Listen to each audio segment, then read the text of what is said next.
and good evening, everyone, and welcome to The Truth Behind the Truth. We're giving you guys a few extra minutes to get set so you can be all excited and entertained and everything this evening with what has been going on. All right. I'm glad to be back in front of you guys. We've been off for a couple of weeks. We ran the previous show the week prior to. Week prior to that, I had cancer surgery. But those of you who are either paying attention or listening or back and view other shows, which I'll probably get into that in future time coming forward. But I am back today, not at the best at this point, but hey, I don't want to let my audience down too long. Okay, even if it's one or two of y'all still deserve to see us at the end of the day. So we're glad to be here. We're definitely glad to be here tonight. And just support us. Make sure you like, and share. I may leave a lot of the conversation between Dylan and Charles. If Charles can, I'll pop in where I can. But we're going to focus in tonight on the greatness of the King of Pop and what haters will try to do, even in the glory, because I didn't realize is that, and I know he'll beg to differ with me in that, but I didn't realize is that we still that, once a hater, you're always a hater. I mean, at the end of the day, I think Mary J. Blige called it, had something hater raiders or something like that, and I think that is so apropos as to what has happened in the past months. I'm going to say, on one side of Michael Jackson, there have been tons and tons and tons of fans and things that people have done to support this man from the grave, and then the film comes out, and then, the critics preempting to try to get ahead of so that people would not go see the film, which we're going to get into quite heavily a little bit here. They put back that film a 36% Rotten Tomatoes. I just, and that really that upset people all over the world. I mean, really, just the amount of comments that have been coming in. We'll give our take in just a few minutes on that. Charles, go ahead and put Jafar's picture up real quick. Just to kind of set the tone. And we'll go from there. There he is. There he is. I don't want to get into Jafar yet.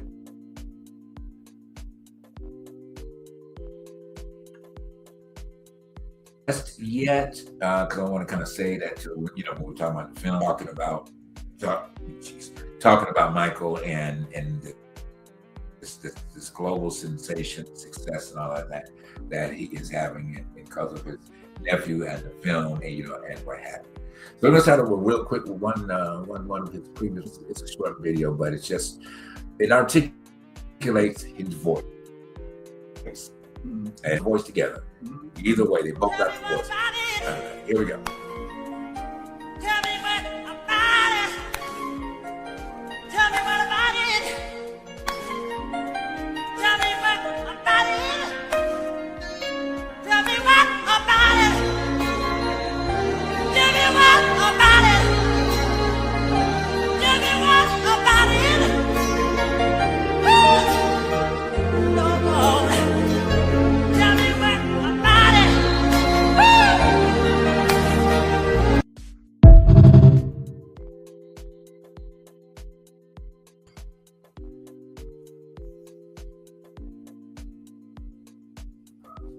me what about it. Tell me what about it. Tell me what about it. Tell me what about it. Tell me what about it. Tell me what about it. Tell me what about it. Woo! Lord. Tell me what about it.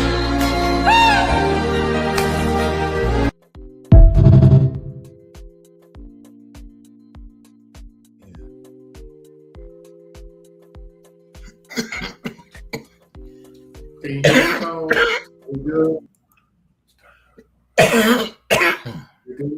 You know, those concerts were very private concerts.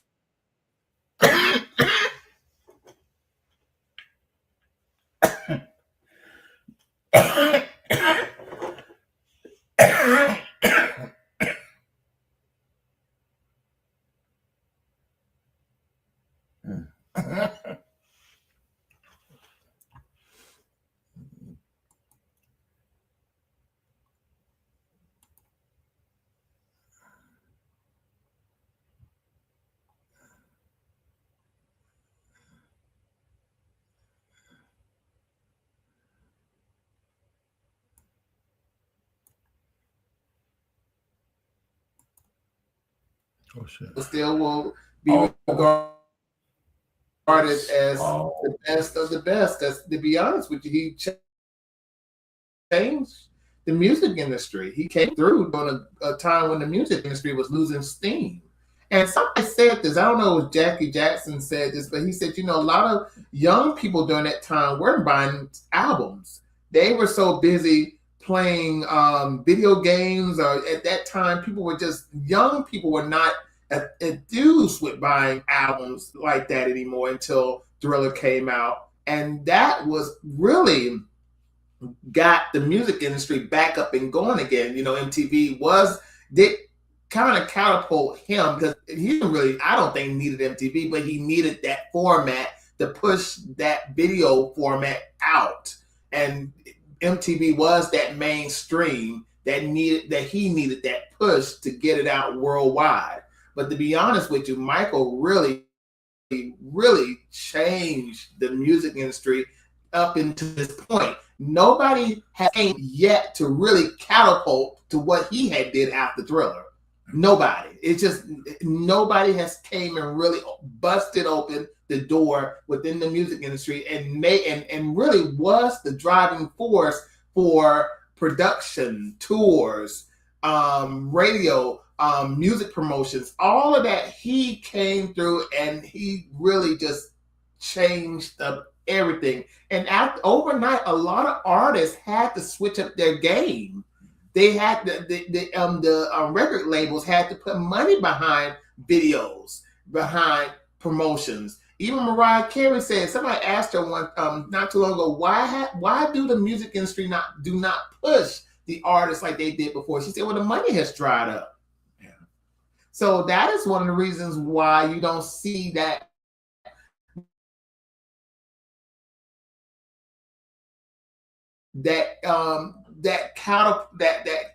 I would say 90s and early 2000s for the artists, because the record labels are not putting money behind that anymore. Right. And you're stuck with only a few people who are able to do those things, because the record companies have put up, they put money behind those artists that they believe will guarantee that money back. Right. So, you know, like Mariah Carey said, the record companies, they just don't have the fundings anymore. Right. And nowadays, you can be an independent artist. You can have your own distribution. You just got to get it through a certain record company, like an RCA or Capitol or a Universal or Sony, or you can get the distribution deals, but you don't really actually need a record contract right now. But it is what it is, though. No, I completely agree with you. I think Michael overload in a great way, because you know he was typically in my age demographic, and Charles had to step away, guys. He'll be back. Charles and I generation. I mean, Michael Jackson was my hero. I'm telling you, Jackson 5 were my heroes growing up. You know, and if you are any part of a product of the 60s, you know, into the 70s, to see a representation of 5 Black young men of excellence, you know, and we can get into how that excellence got beat into them, but you know, at the end of the day, you know, and it made you feel really proud. I mean, you know, I was telling him that I remember I had every 45, that's what we used to do, 45. That way back did, you know. And then when it came out on the album, and I remember in the basement of my house, my little brush in the mirror, just pretending to be Michael Jackson, you know, because it was just such a thrill to be able to have yourself represented by that, you know, in such a capacity, and how they set the music tone. I mean, even to that degree that they tried to bet the Osmonds against them during that same time frame. Now, the Osmonds has some, you know, decent music, but they weren't the Jackson. They weren't the Jackson Five. You know, Donnie, they tried to make Donnie better than Michael. Donnie could never have the voice that Michael had. Never. Not even in an honest blink he could ever have the voice, you know, when it comes down to that. But it's, you know, it's just really funny how mainstream America, you know, back then, they were still doing a lot of things they do now. Yeah. You know, it hadn't changed much, you know, to that point. To the degree that when the Jackson 5 had their own animated Saturday morning show, and then right behind that, guess who was coming up on? The Osmonds. You know, and I used to love the Jackson 5 cartoon. I mean, when you're talking about this family is, in my opinion, I think yours collectively, and those of you that may be watching, is America's music royalty. It is. They are America's music. You know, I mean, you could go through different artists for it, but nobody has had this that can surpass even what they did collectively as a family. You know, I mean, that came out. There was there. I mean, you got groups that came like we got the Silvers. That was at the same time, and the Barge later on, and then you had the Jets, and then you had all these other different ones that tried to come on to have musical families to even compare. They could never compare to what was accomplished. Well, there's a clip of young Michael saying on Soul Train that there were some people who were copying their formula. He said they were the first, and he said somebody had asked him a question to, you know, what is with all of these family groups? Do you see, you know, do you see there's some competition? He said no. He said there ain't no competition because we were the first. That's bottom line. Yeah. And he didn't understand why they were doing that. But, you know, the fact is that, you know, like you said, there is a motive. You know, they would put the Osmonds in front of, on the front covers of Tiger Beat, and put Michael and put them on the back cover, right. Just because of the simple fact that, you know, they feel like Middle America didn't connect with Black entertainers, right. And that happened up into MTV. Right. MTV was for Middle America, and this is what gets me sometimes about television. You know what? Middle America, it's something about Middle America that just really irks me, because I'm a Judy Garland fan, so this is how old I am to some of y'all who do not know Judy Garland. She is plus Dorothy in The Wizard of Oz, but she did a weekly television show for CBS. And, you know, when you are doing, you have to deal with the demographic of who you're trying to connect with. And the saddest thing about Middle America is if you're too cosmopolitan, if you're too, I would say, formal, if you're too uppity or you're too sophisticated, it just doesn't register with Middle America. So television or any program tries to get their programs to connect with Middle America, which is we consist of the Rust Belt or the working class, white America, basically, people from Pennsylvania and all those places that, you know, that live out there. Anyway, those are the people they really, if Charles, if you agree with me, tell me. If you don't disagree, tell me this. Most TV programmings or movie programmings are always geared towards Middle America. Yeah, and that really hurts me. Yeah, it depends on the time of day. Because, you know, during the early hours, you got your housewives. They're cleaning and, you know, doing laundry, so they watch TV.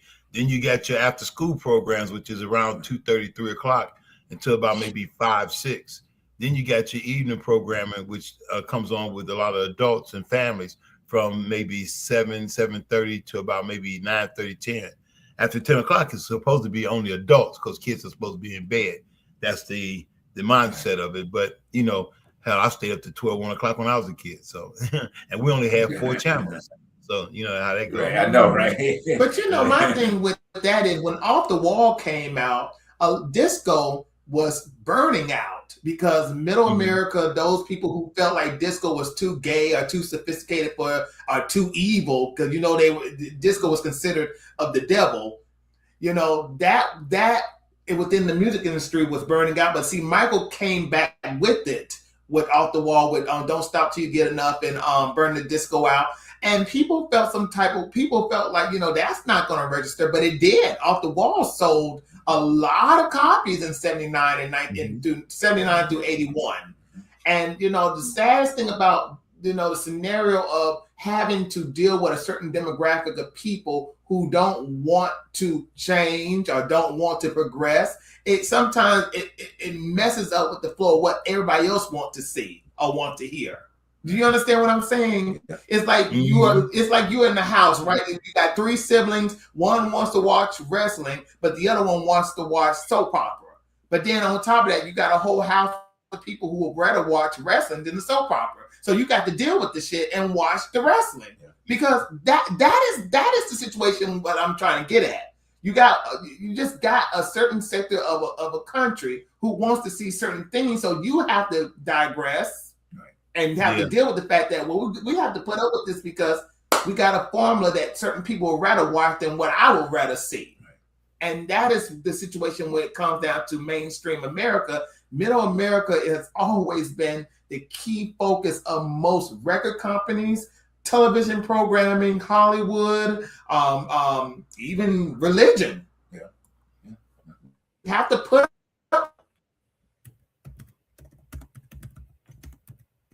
with this shit, because the fact that you got anything that's out of their ordinary, they don't want to see it. I'm getting so tired that it's progressive. It was not progressive. I mean, hell, if you go to the store and buy a new outfit, you're progressive. Well, they don't believe in that. Well, some people don't see it that way. Well, but I'm saying, but see, and then the whole idea. But we're not in politics right now. I know. But I'm just so tired of hearing this progressive. Or you're progressive because you sneeze in a handkerchief, not sneeze in a tissue. Give me a break. But anyway, the one thing about that I wanted to elaborate on, what really catapulted the movie itself. Well, after we played Saint Video, we'll transition into the movie. It did not give the true essence of the MTV crossover. Mm-hmm. It wasn't necessarily the phone call that's portrayed in the movie for it to happen, because what had happened is that they had slated for Michael Jackson's Thriller to be shown on network television, and that was the very first time ever a music video was shown in prime time. Yes, in prime time. He had ABC, he had CBS, he had NBC.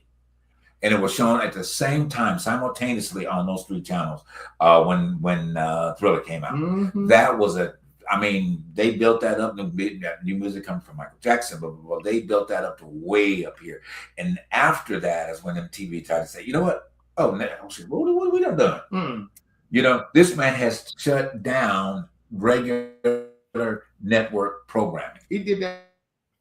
I remember the times too. Mm-hmm. Shut down network, but then thereafter, anytime he wanted to do a video, he did a network release. Mm. Okay, he did network release of all of the videos that he came out with, which was absolutely brilliant, in terms of what he did. So, getting back into him, the craft of the man, the now that finally that people are saying the angel that was from God, a man that had the heart for humanity in its fullest inception. And I consider myself having a heart for humanity, at the end of the day. And I probably do the same thing if I had that kind of money, to give away like that or whatever. But Michael, it was just in him. You know what I'm saying? It was just in him. There was just not an extra effort, or I got to go over here to this hospital, or I got to go see these kids, or whatever. Good PR representation. He didn't want the PR when he went to the hospitals. He didn't. He wanted to be that light for those individuals, those children at the time that he went, that were ill from cancer, to all of the other things that they were, plagued with, during that. And he never stopped. That's the thing. He started as a young person, and it never stopped. media got more involved in it, and then they doing the allegation situation, and then all this other type of stuff started, brewing out from there. So we're going to play this quick video, and then we will. I think this gentleman is talking about some great points about him. Standing ovation in a sold-out IMAX theater where everybody clapped and stayed through the entire credits. Michael was more of a spiritual. Sorry, guys, we have a little bit of delay sometimes for some reason. I have to give a minute.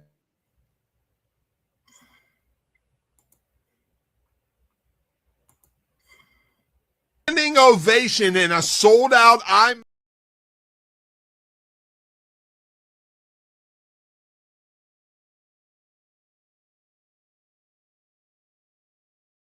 Standing ovation in a sold-out IMAX theater where everybody clapped and stayed through the entire credits. Michael was more of a spiritual experience than watching a film, and this is without a doubt the best biopic that I have ever seen, and it's not even close. People were laughing together, singing together, crying together, and it proved Michael Jackson's purpose that music can heal everything and bring people together. The unity and the energy that I felt in the theater was like nothing I have ever felt before. Jafar Jackson was phenomenal as Michael Jackson. Coleman Domingo is going to win an Oscar. The kid that played young Michael should win Best Supporting Actor because he was absolutely incredible. There were some great cameos in here. Lorenz Tate as Barry Gordy was fantastic. Nia Long was fantastic. Miles Teller was fantastic. There was absolutely nothing wrong with this movie, in my opinion, to even criticize. The pacing was great. The acting was great. Of course, the music's great. It's about the king of pop, Michael Jackson. It went deep into his life. It went into his troubled childhood with his father, who was an absolute monster. Like, truly, Joe Jackson was a piece of shit. I cannot believe how good Michael was. This movie blew me away. It left me floored. I'm going to go see it again. I might go see it a couple times. Even if you're not a fan of Michael Jackson, go see this movie so you could be affected by his music like the rest of the world was and always will be. All hail the king of pop, the greatest of all time. Michael is phenomenal.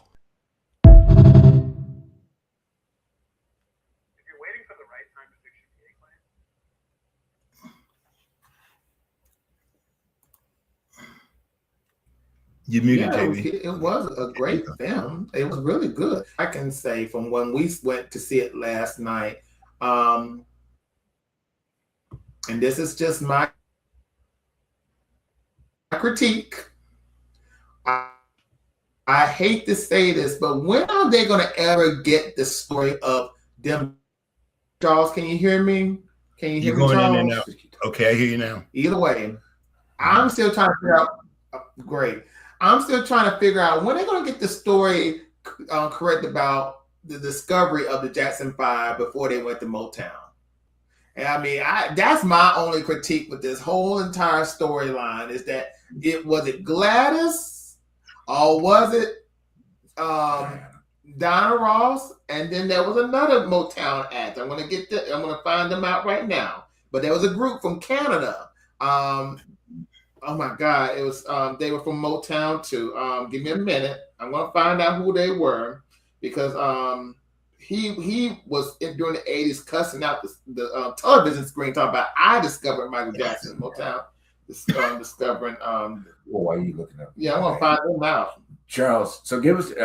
I know you're gonna be limited because of your cough. Give us your synopsis. I mean, because you were the Jackson 5's next door neighbor. Yeah, Gary, Indiana. Gary in Chicago. I mean, you guys. Well, I was actually and the next door neighbor of the group that made Love Jones. For real? Yeah, they lived on the next block. That's a story for your behind. Oh man, that's a story. Oh wow, okay. We have to hear that one another time. Do y'all remember a group called Bobby Taylor and the Vancouvers? That sounds familiar. Y'all remember a group called Bobby Taylor? Name sounds familiar. going back to what I was asking, when they're going to get that story correct about the discovery? Because Bobby Taylor from the Vancouver said he discovered Michael Jackson. That, you know, the crazy part is,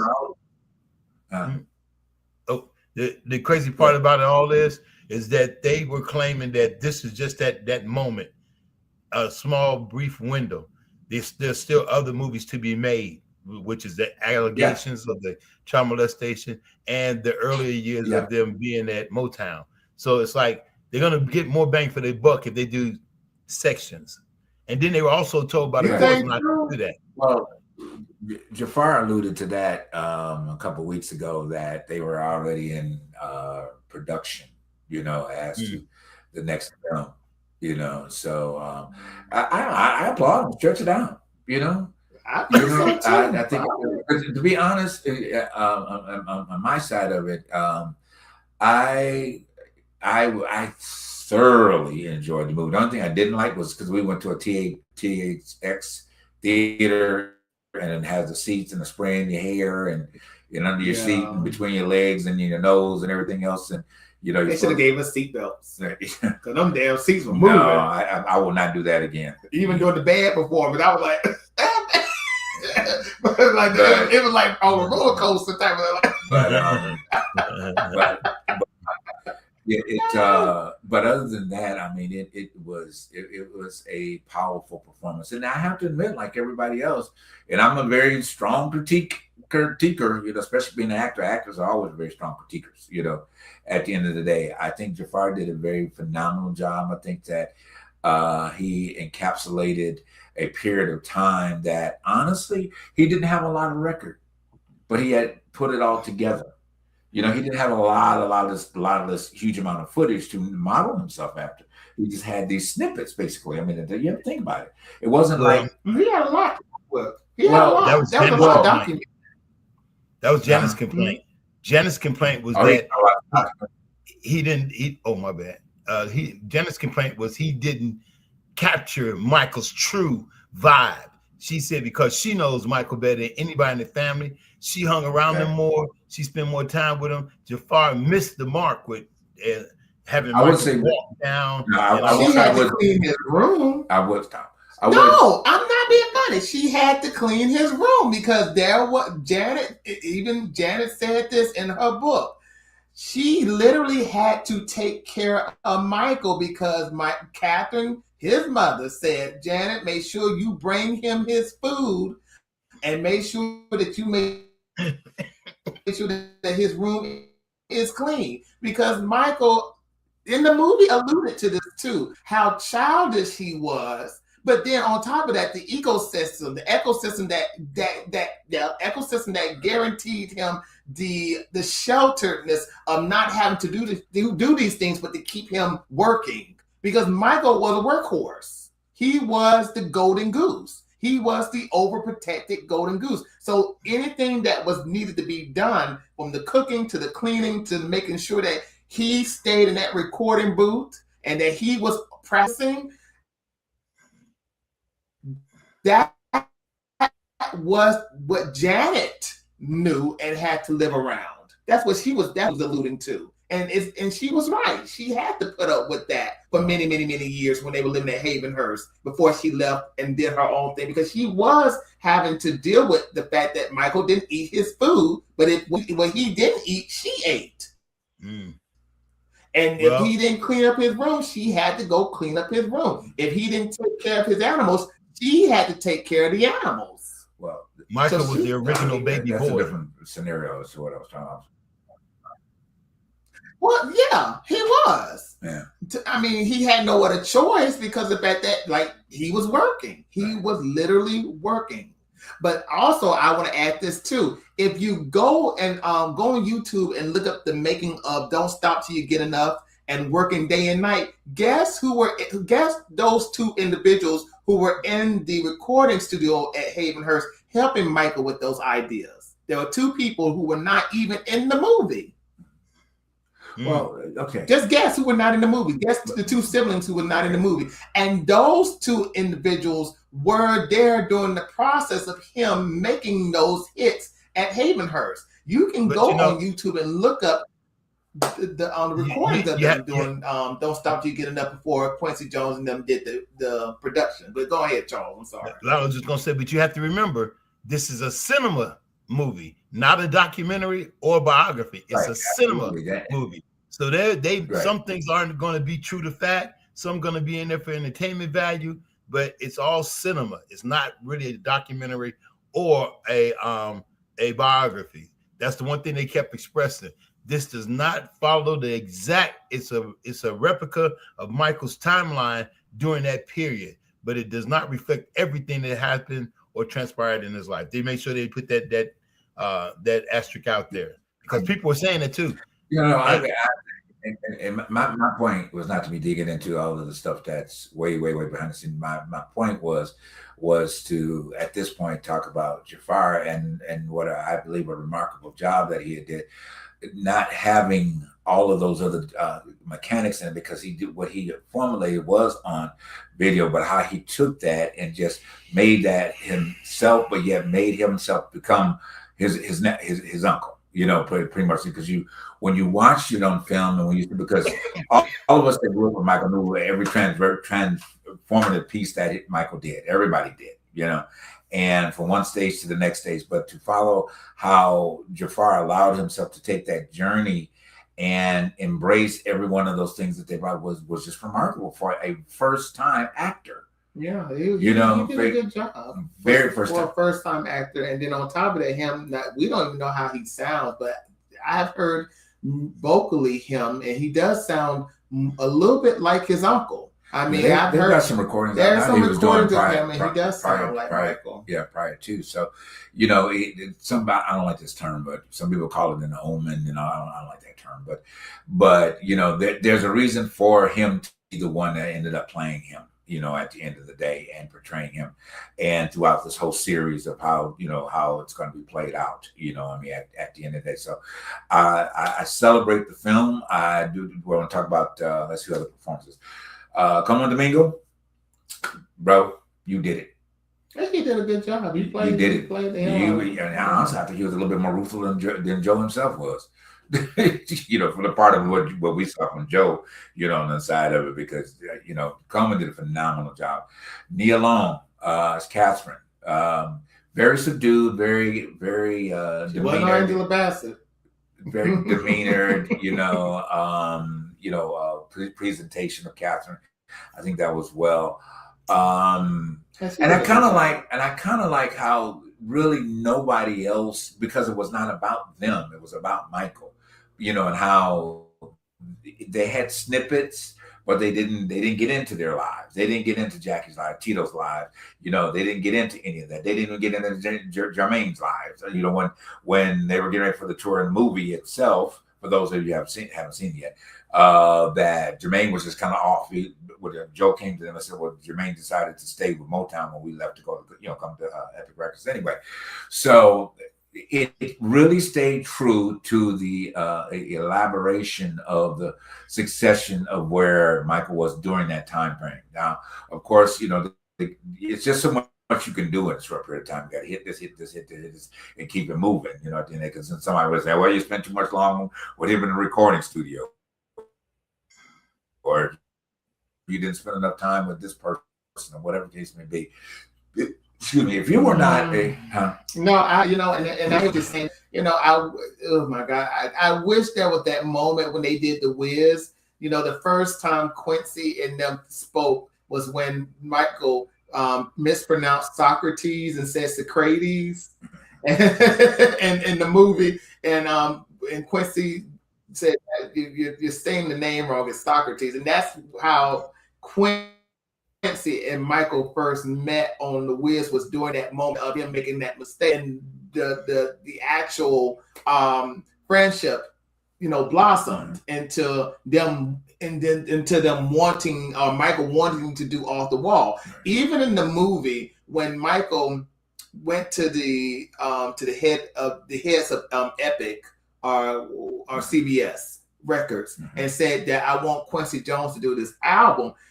In the movie, they thought it was a great idea. Right. But if you are a Michael Jackson purist, the backstory was Epic was not, or CBS wasn't down with that.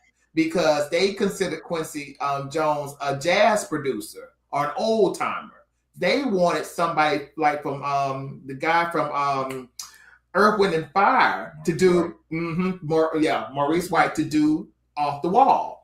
But Michael was very focused on what he wanted. So when I saw that part, I said, ugh. It would have been nice to have seen that combativeness of, we don't want Quincy. We would rather for you to go in this direction, and to see how Mike would have taken that and would have squared off. But no, this is not what I want. I want this. It would have been, I would have wanted to see that determination for what Michael was about, when being that stern musician, business person that they always claimed, and still to this day, that he was. Because that's how he got the Beatles catalog. He was a stern businessman. Smart. Very smart, very, very calculated, and knew what he wanted. Now, we did see that in bits and pieces of the movie, but I wanted to see that moment where he put his foot down and said, no, this is going to be my first album. I want Quincy Jones. Mm-hmm. So that was a moment that I really, really wanted to see come out in the movie. Okay, but he did say that, didn't he? No, well, he did say it, but they agreed with him. But in reality, in the scheme of things, they didn't want Quincy to do Off the Wall because Quincy was considered a jazz producer, a jazz musician. They didn't think Michael would be suited for that, for what he was going to bring to an album when it boiled down to where they thought Michael should have went or should go. So, to pick Quincy Jones, they were like, "Are you crazy? You're not a jazz artist, aren't you? You're an R&B. Why would you want to pick this guy who works with old timers to do your album?" Don't question genius. Yeah, exactly. So, Charles, I know you haven't seen the film yet. I hope we're not spoiling, but I think being excited about it, you somebody could tell you from the beginning that it is an experience. I mean, it really is. It's an experience to go through every step of the way. Really so what's your thoughts, Charles, as to the impact that Michael has had over your life? Well, I ain't know Mike. We hang out much or do lunch, but I think that in that day and time, we're about the same age. So I grew up using his songs to flirt with girls in grammar school.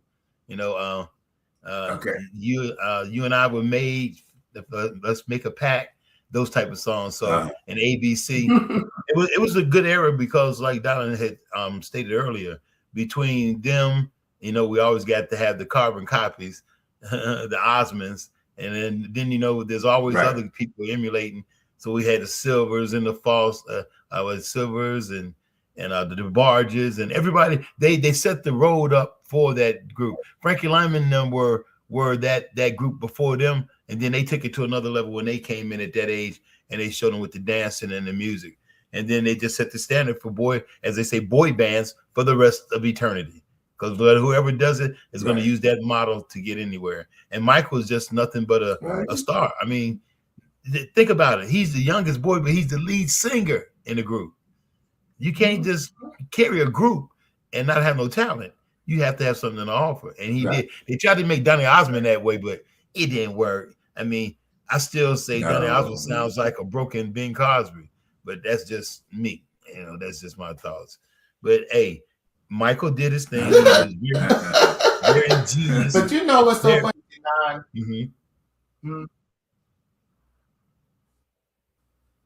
Go ahead, Donna. But you brought up Frankie Lyman and Ed Sullivan. Can you hear me, Charles? Yeah. Frankie Lyman, Ed Sullivan said to Michael, "You're going to this." No, I think he might have mentioned it to Donna Ross. She said, "This is going to be the next Frankie Lyman." And he said, "I just hope and pray that this boy don't end up in a scenario what Frankie dealt with or had to deal with the drug situation and all that stuff." But it's so funny that you did bring up Frankie Lyman, because that right there is that's something to think about. I didn't think that wasn't that long. Frankie Lyman passed. It wasn't that long either before Michael and them hit it. But yes, you asked Charles a question. Before I knew music, I knew Michael Jackson. I did not know anything about anybody else. I did not know anything about music, but I knew Michael Jackson. We had the history videotape, the VHS of all of the video hits, and and that really set a standard for what we thought music was or what artists were. And that in itself is very telling because, even to this day, you got a lot of young children who probably don't know anything but will know Michael Jackson. We went to the movies and saw that. Right. So a lot of young people. Even prior to this film coming out, and then how Michael's legacy has just got to generations that weren't even thought of. In the course of that, that are impressionable about what Michael brought in, and still existing and still coming out and still coming out. And that, I have to bring up one with my grandson, with Jeremiah. This is back in Atlanta. Oh gosh, this had to be maybe 15 years ago. At this point, Jeremiah would be 21 this year. But my good buddy and I, we were at IHOP down near the airport in Atlanta. And I had taken my grandson and my granddaughter out to eat. And we were sitting there, and Rock With You came on. And and he just stopped. He put his fork down. He said, "That's Michael Jackson." I said, we both, and my friend, we looked at each other like, how does he know who Michael Jackson is? And that had, again, 15 years ago, 16 years ago, at this particular, that was an amazing moment, to actually see what impact that Michael has had over society, over humanity for such a time, And I'm not about to run out anytime soon. Let's look at this other video, then we'll go to the rest of the crime element that happened this week. I really think Michael was just a performer. He finessed the whole industry with one deal, and nobody talks about this. So here's what happened. Paul McCartney, that Paul McCartney. He taught MJ how music publishing works, how actually owning the songs is where the real money is, not just record sales, but publishing. Well, MJ listened, and he took notes, took all his advice, and then went and spent the Beatles' entire catalog worth $47 million right under Paul McCartney's nose. When McCartney found out, he thought he was joking. But in fact, no, he was not joking. He was being deadass. But here's the real reason why he bought it. Because buried inside that catalog wasn't just their music, it was a massive chunk of black music history. When I read this list, I was shocked. Jackie Wilson, Ray Charles, Percy Sledge, Sly and the Family Stone, damn. And Little Richard, their own mentor, really just did him dirty. When Michael realized that Little Richard's publishing was inside that deal, and for those who don't know, Little Richard, a man who wrote the smash hit Tutti Frutti, the same hit that other white artists covered to get more popularity, and sales, only got paid $50. Due to the fact that it was acquired by the Beatles, it was only paid $50. And MJ gave it back. He gave back his publishing with no press release, and quietly just gave back. And MJ refused to let that keep happening to black artists on his watch. So let me ask you something. The same media that called this man Wacko Jacko not even once told you that he was the biggest black music publisher in history and was using that power to protect artists that built the culture. Why? And now Sony owns all of it. Approximately $1.2 billion worth of black music history, sitting in a corporate vault somewhere. And unfortunately, the moment he was gone, it was gone too.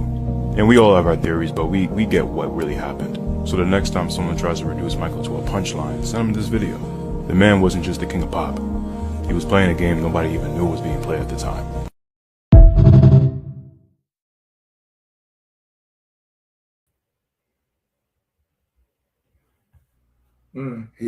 Michael will be one of the shrewdest business persons in the industry, I think, that ever, at the end of the day.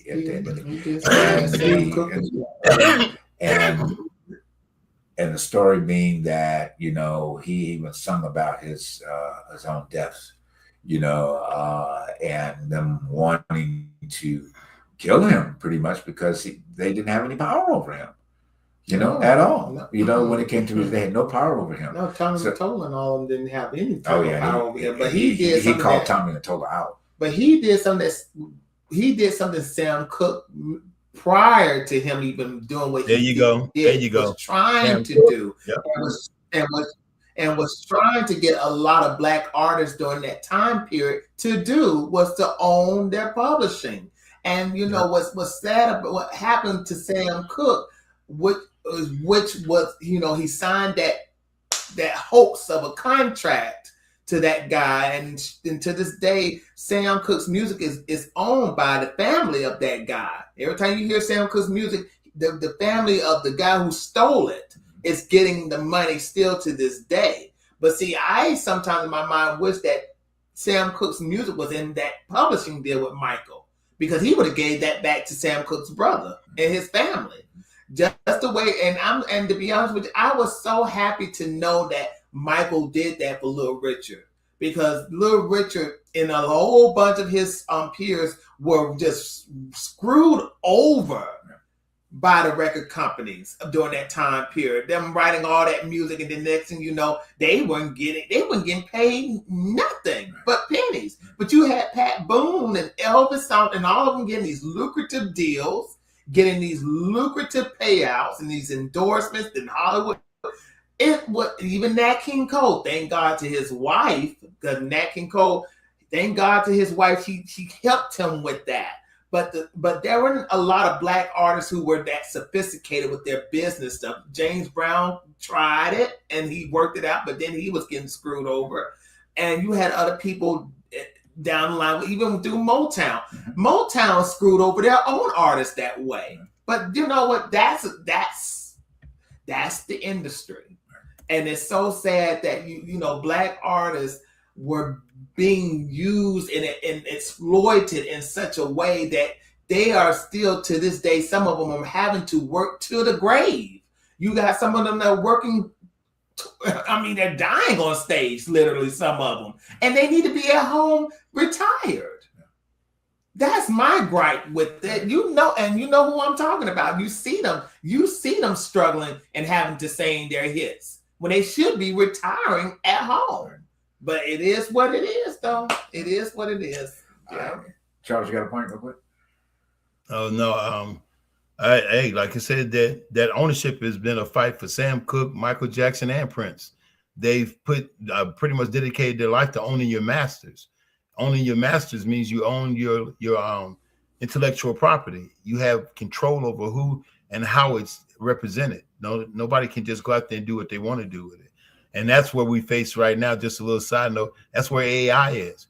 AI is new, and we have no guardrails, no policy standards for it. So people are just all willy-nilly doing things. Prince's estate right now is suing to keep Prince's face, because you know they make these little videos with the dead rappers and all that stuff. And he was saying you can't use his image like that. You just can't take it and start using it and making money or promoting anything with it without their permission. And it should be, because it's part of your intellectual property. Right. And it is getting scary, because if you go on X, and you know how dirty that platform is, you got a lot of AI people who are AI images of them putting these celebrities in very bad, situations. Bad light. Yep. Yeah. In a bad light. And it's not, and I'm talking about you know what. Mm-hmm. Yeah. You can sell anything with a picture, and with AI, you can make any picture you want to make. Nasty out here, and if I was all of these celebrities, I would be up on that, because the internet is disgusting right now. It's getting nasty. So to move on from this particular point, we're going to go into it. But I do want to say that for those that have in their minds or understanding how Michael, achieved his success and immeasurable success, is that he didn't have social media. It was all, when you went to buy an album, you went to buy an album. It was organic. It was all organic. The public, it was by word of mouth. It was either by the 4 TV stations, the channels that we had. You didn't have to be able to pick up a phone and say, blah, blah, blah, blah, blah, whatever the case may be. Could you imagine what his success would have been if you had social media back in the 80s? He would have been unstoppable. And so even with social media platforms and all the other people that need downloads, they still will never ever be able to meet and beat the king of pop. And you got people trying to compare Beyonce and Taylor Swift and all of these people to Michael. I'm like, y'all are delusional. I'm sorry. You people who are so wanting your faves to be that famous, you are delusional. There will never be another Michael Jackson. You had people who hated the United States love Michael Jackson. You had people who didn't even know anything about anything but knew Michael Jackson. Right. And that's what I don't quite understand. Why are you gonna putting these Beyoncés and these folks into this? Nobody knows these people. And they don't care about them. Right. I'm sorry, Beyonce would never hold a candle to Michael. Taylor Swift would never hold a candle. Drake never hold a candle. The Weeknd would never hold a candle. Your faves are just sea level. Michael is in the stratosphere. I'm sorry, he would never be touched. He would forever be young. Forever be. He would put 28 to 31 to about 40, 50 when he passed. Never change. Right. And that is incredible. I mean, it's like what he told Bronco in the movie, I want to be Garbo. When he said that, I knew what he was talking about. Those who don't know Greta Garbo, that's how old I am. But the fact is he knew what he wanted, worked out. Because to this day, who touching him? Right, nobody. See, the one thing you're going to say, and we're going to move on. Michael believed in affirmations. And when you go see the movie, you'll see why his affirmations propelled him to greatness. Because he did say that I want to be the greatest entertainer that ever lived. And he wrote that down. He made that a part of his being, his psyche. And every move he made was to fulfill that particular purpose. But he is the representation of Bob Dylan's Forever Young. If you ever listen to the lyrics of Forever Young, that is Michael Jackson. So I sit and listen to it. That song in itself is a representation of who Michael embodied on this earth, and to this day, that he will forever be young. Because of what the energy, the positive energy, the positivity that he expressed throughout love and understanding, healing the world. See, Beyonce ain't gonna get that. I'm sorry. That ain't gonna work. I'm sorry. Your faves are just gonna fade.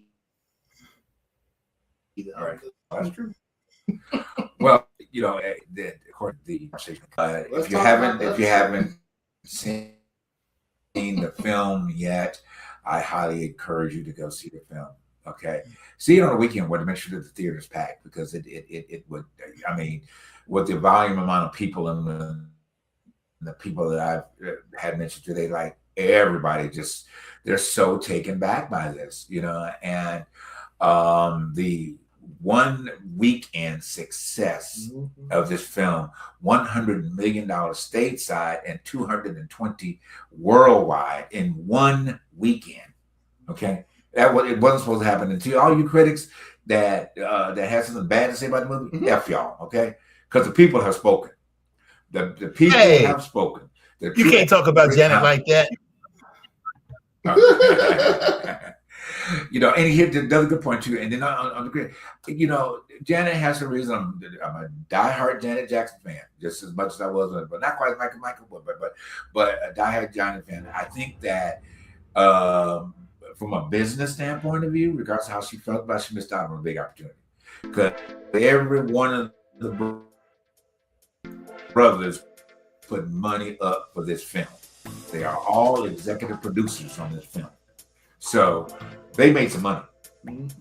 They made some good money, at the end of the day. So sometimes that you got to put stuff aside to make a business call, whatever the case would be, whether it was food to the light or whatever, you know, I mean, it's allegedly about Paris' daughter, you know, she didn't want to get involved because, you know, they didn't represent her dad the right way, blah, blah, blah, blah. Okay, that's their behind the scenes, okay? That still does not change the impact of what this has and how much even more people are inspired by Michael Jackson. All right, let's move on. We'll close out with a little bit of Michael as we've got about another 10 minutes here, but that's all we need to talk about the press corps shooting. All right, you want to take that? I'm jumping back to I know. Well, I'll start off, and Charles, you can elaborate after me. Right? He's done it on something. So the press corps, you know, dinner.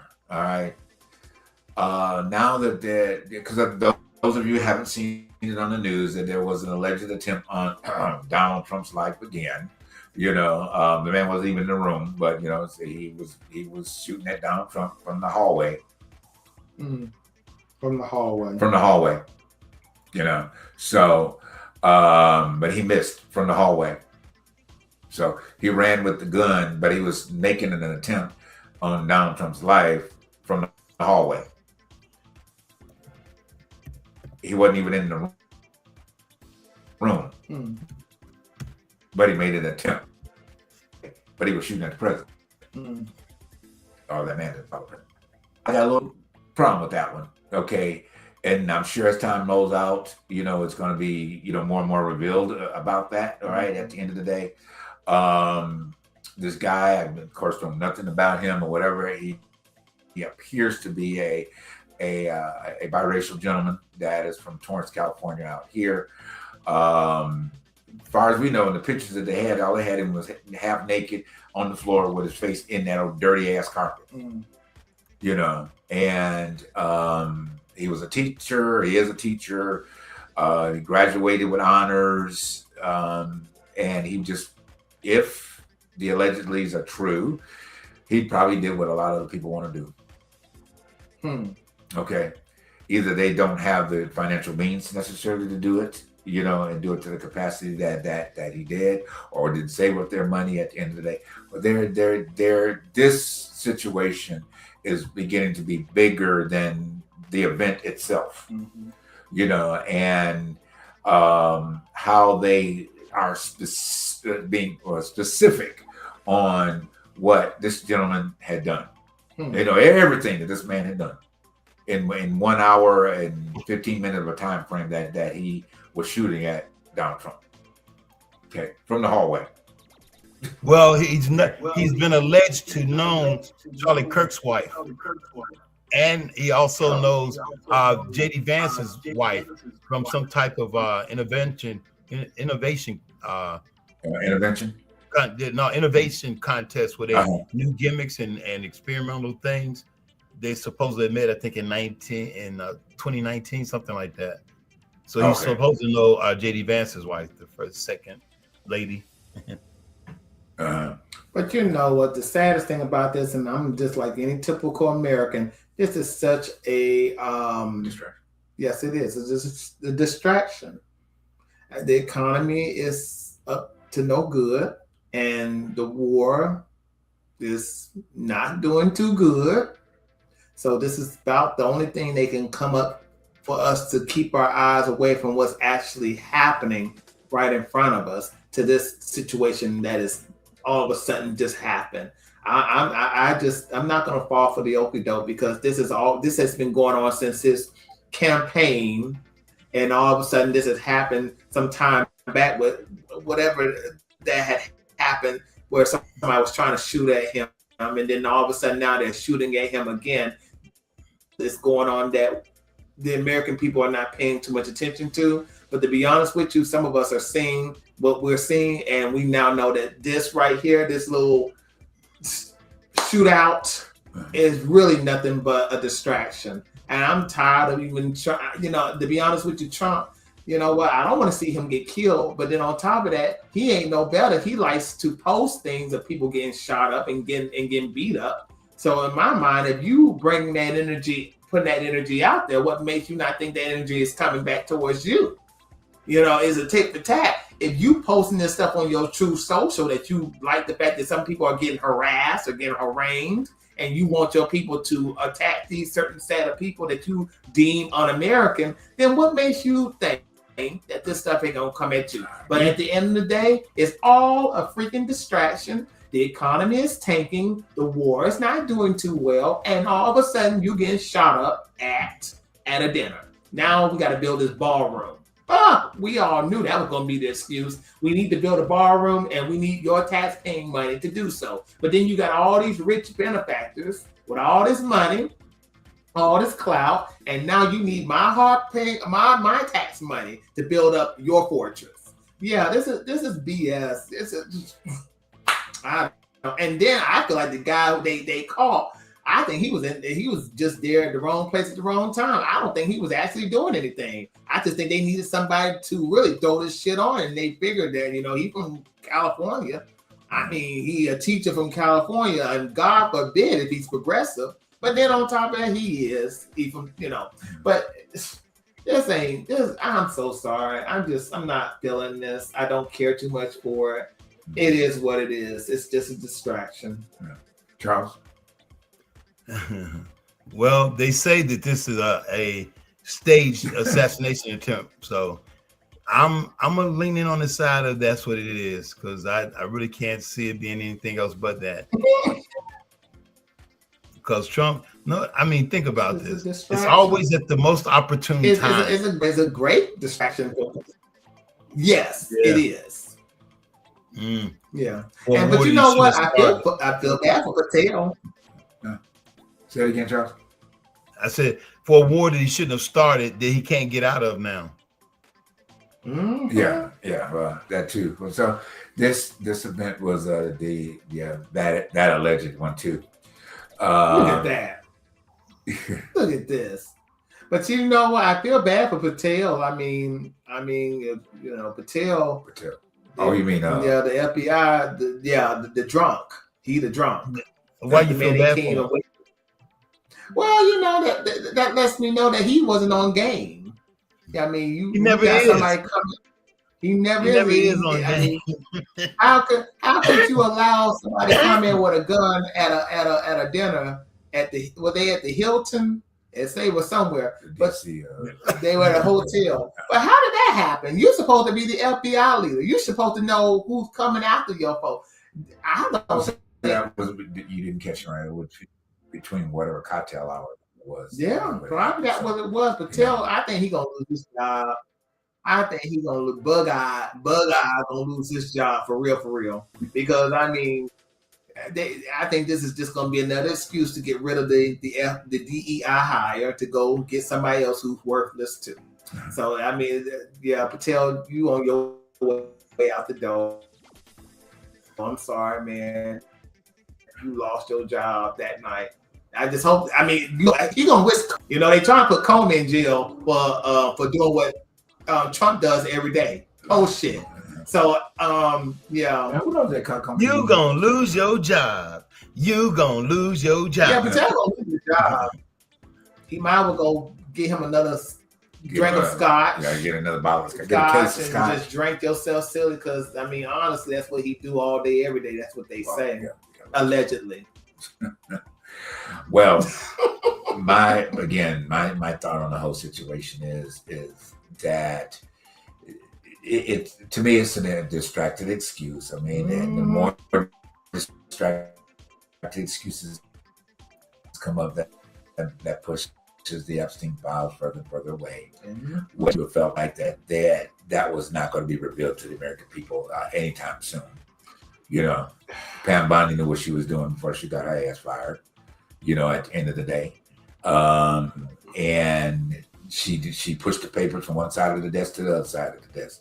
Put on one side of it that says resting on my desk, and put on the other side, I just put these notes on my desk. So she moved that pile of paper back over to the other side, and then she put it in the Senate, then she had to go to a meeting. So by the time she came back from the meeting, the pile of paper was on her credenza. So she didn't have time to look behind her and make sure you bring them back to the forefront again. So by the time she was thinking about doing it, then something else was going on. So she had to divert her attention to that. So they moved the papers back to the other side of the desk. So therefore, when she came back to look at them, her secretary had moved them on, put them on top of the file cabinet, or to look at when she got back from the last meeting that she was with, so that she'll bring it back to her desk so that she can review them and get them out to the American people. But however, something else went on in the process of that. So by the time the files got to the right side of the desk, they were already late for coming from the left side of the desk. So then they tried to bring them back together, the center of the desk again, to get them delivered. Then Pam gets fired. So there you go. What else? Files are gone. So far gone. So far gone. So, Monty had a great little video, real quick. We're gonna drop this and we're gonna close out after about. You're a Protestant, Mary. You are a Protestant. And I see so many threads and tweets and videos like this where people are trying to demonize people who protest by insinuating that they're not Christians. You're a Protestant. It comes from the Latin protestere, meaning to declare publicly, to testify, to protest.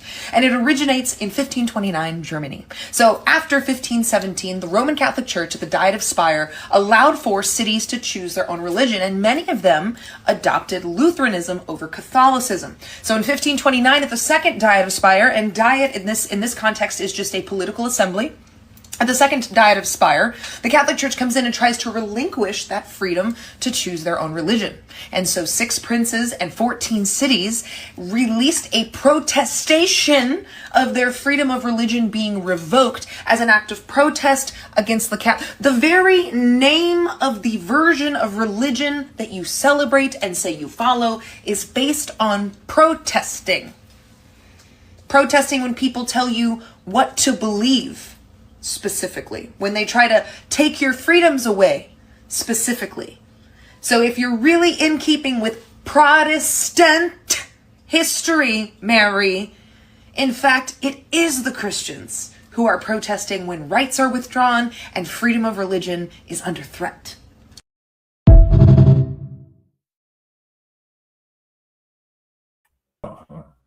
Okay. You know, most black people were Lutherans, because Lutherans allowed black people to join their religious sect than the Protestants. Mm-hmm. But the Protestants, the funny thing about religion is that honestly, when it boils down to it, is always every generation or every era where there's a doctrine that's going to have to change because of the times and because of the politics. Uh-huh. And then, comes all these doctrines of how they believe God to be and Jesus to look like, when there's a certain, resurgence of some type of supremacy that comes through. Mm-hmm. And we're seeing that now within the U.S. Mm-hmm. The saddest thing about our situation is that the evangelicals have tainted the word Christian. Yeah, they have tainted the word Christianity, tainted. And if you are black and Christian and you feel some type of way about it, what I'm saying, then you're the problem anyway. Because to be honest with you, you shouldn't feel no type of way if I'm talking about white evangelical supremacy. Right. Because you ain't got no say and no parts in it anyway. You have no power in that, honestly. Right. They don't even want your type of situations to exist when it boils down to what you believe God to be and Jesus to be about. True. And to be honest with you, that's always the situation with religion. Religion is based on control. Yeah. It's always going to be based on controlling society and its worldview. That's why I don't align myself with people who want to tell me who I should be, what I should wear, what I should eat, what I should be about. That's to be my freedom. I should have the freedom of choice. God gave us the freedom of choice, I thought. I just thought. To be honest with you, he gave Adam and Eve the power to do what they thought was best for them. They ate of the fruit. Okay. So you know what? He didn't crucify him. He just told him, you just can't stay here. Well, he didn't talk for that reason, but that's a whole nother teaching. And he glided them out of the gate. He was like, you can go on your own now.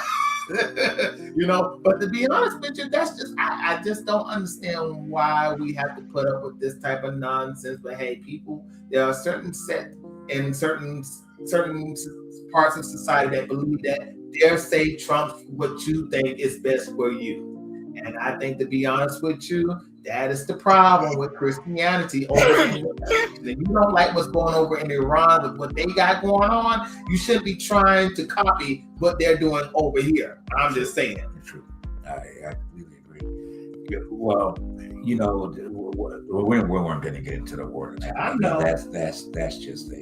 But I just thought the power of choice. I thought that was you. I thought what we were supposed to have. Right. I mean, as long as you ain't killing nobody, stealing from anybody, haranguing anybody, I thought, hey, that's a decent human being should be, regardless of what you worship. Being a good, decent human being, helping your neighbor, loving thy neighbor. Not even worry about who you're with. Just happy to say good morning. How you doing? I don't care what you doing behind closed doors. As long as you ain't trying to hurt me, I'm fine. I mean, Jeffrey Dahmer. If I find out that you eating people, that's a whole nother trip bag right there. I don't want to see you eat people, but if I find out that you're eating people, then we go have to figure this thing out. The community gonna have to figure this thing out because we don't want you eating up. Got a ham sandwich over there. You want it? Got a piece of finger. They eat dogs and cats. I'm just saying. What'd you say, Charles? They're eating dogs and cats. That's right. You've already been labeled about eating dogs and cats now, anyway. So they had a barbecue over there on Saturday. I thought I smelled something very funny. It had a little teriyaki on it, but I smelled it. It sounded. Where my cat at? My cat gone. Terry cat. He ain't here no more, so something ain't right. My dog is too. That's what happened to Brandy. That's what happened to Brandy. The OJ say, looking for Brandy. I really miss you, Brandy. Oh no, that didn't really happen. They stole Brandy and made a barbecue. That's all they did. Oh wow. Oh wow. Fried green tomatoes. Yeah. When they the evidence. There you go, a little hot sauce. He'll eat the evidence that this barbecue kind of sweet. Best barbecue I ever tasted. It's very sweet. It's all in the sauce. I was like, ooh, it tastes like chicken. Yeah, it tasted like something different. Yeah. Some funky It chicken. really did. But people you'd be surprised when you go into certain places. That's what they do. Right. Pickled feet might be pickled fingers.